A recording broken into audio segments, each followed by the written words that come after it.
E pra, edhe sot sikur para 10 vite, domethënë kur ishte babam me 26 dhjetor 2014, tash u bon domethënë 10 vite se atëherë në 2014 në 2015, po tash është domethënë në 2025, të hinë në 2026, që jemi të gëzuar që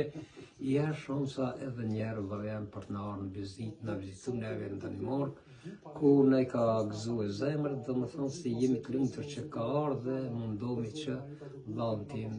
ta respektojmë në ato mundësitë tona sa kemi mundësi dhe t'i bëjmë ndajrë respekt, sepse është kënaqësi o lumturi kur një njeri në mërgim ka mërzijat e familjare, por kur vin familjarë domethënë çlidhemi edhe jekmi ato mërzija. E falenderoj nga thellësia e zemrës që më nderoj dhe nuk na kthej domethënë atë mirësinë që deshtëm t'ja bëjmë 2 vjet na viziton, por e pranoj me plot dëshirë dhe erdh, edhe ne jemi të lumtur o krenar që na ka nderuar. Zoti e rujt me familje, me grua, me fëmijë dhe gjithçka ka për shpirt e për zemër. Me fjalë tjera, pleçtun kanë thonë gjithmonë që ku ka rrjedh nuk ka qare pa pikë. Këto dëshmohet se familja jonë ka një traditë, një kulturë, një njerëzi, ka sinqeritet që e runë me shekuj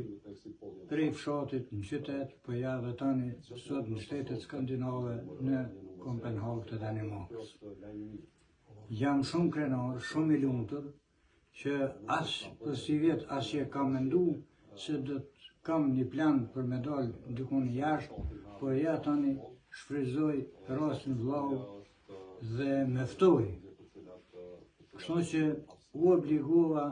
taman me i dhonë zër gjithçka me lënë mbrapa, ndoshta diçka, po qefin vllait mos më aprish edhe me njek traditën tonë ashtu si e kanë lënë pleqt tonë, baballar tonë, që muhabeti, njerëzia, i zareti në familje, më bon si çdo herë që shiko